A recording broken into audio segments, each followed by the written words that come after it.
it's Red Herring. I hope you're having a great week. In this video, I'm going to go over some of the questions that I ask when somebody comes to me looking for their first menstrual cup or a menstrual cup that might work better for them than their current menstrual cup. The way that I narrow down menstrual cups may not be how you do it or how someone else does it.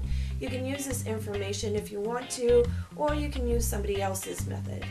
I find that asking certain questions helps me figure out what might work for you and what might not. Any websites, links, or discount codes that I might have at this time will be in the description below. And if you find anything helpful or interesting in this video, please give it a thumbs up, share, comment, and don't forget to subscribe. What I try to do is not just find and throw a whole bunch of cups at you, but find one that actually suits your needs and still be comfortable. To me, comfort is probably my top priority. While almost any cup will collect menstrual fluid, if it's uncomfortable, I'm not likely to continue using it. And I'm sure you probably feel the same way. First of all, I usually tell people not to pay attention to the guidelines that are given by the cup companies. Your age and how many births you've had really doesn't make a difference when picking a menstrual cup. I know many people that are over the age of 30 who have had children that still like to use a size small.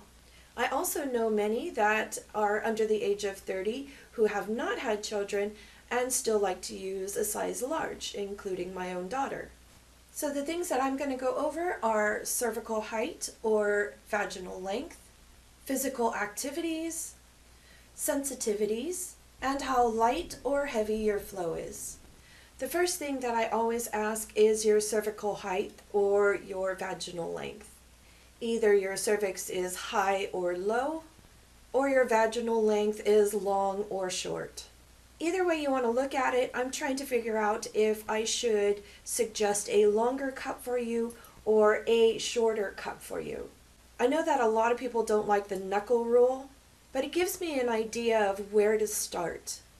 If you don't know how to locate and measure your cervix, I'm going to leave a link in the description below and also at the end of this video.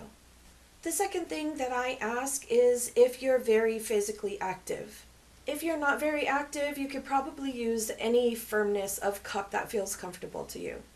If you are very physically active, I might suggest a little bit more firm cup.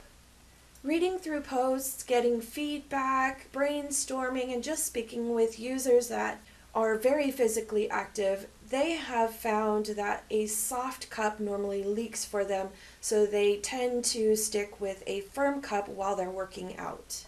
This is not always the case. There are some people that use a softer cup while working out, but a majority of the people that I've talked to do prefer to use a firmer cup. You won't really know which way it's going to go for you until you try one or the other. The third thing that I will ask is if you have a sensitive bladder. If you have a sensitive bladder, I'll likely suggest a medium soft or soft cup. This way the cup doesn't apply too much pressure on your bladder, giving you discomfort or even pain. However, you might be able to still use a firmer cup if you change the shape or size, either in that brand or a different brand. Changing the shape or size of a cup will apply this pressure to a different area that might not be so sensitive. If you like a specific brand of menstrual cup, you might be able to get it in a different firmness. The Lena, Yuyuki, and Maluna cups come in different firmness options. The last thing that I'll ask is if your menstrual flow is light or heavy. If you have a light flow, then you probably don't need a very high capacity cup. But if you have a very heavy flow, then you probably don't want to use a small cup. I know it seems like a lot at first, but don't be overwhelmed. Once you figure these things out, you won't have to think about them again for choosing another cup. Well, that's all I have for now about choosing your first menstrual cup or maybe another menstrual cup that might work for you better. If I missed anything or if you had additional questions, go ahead and leave me a comment down below. Also leave me a comment down below if you had purchased your first menstrual cup blindly like I did. I didn't know anything about measuring my cervix, the different firmnesses, shapes, sizes of a menstrual cup, and had I known, I probably would have had more luck or success with my first few. Until I see you next time, take care.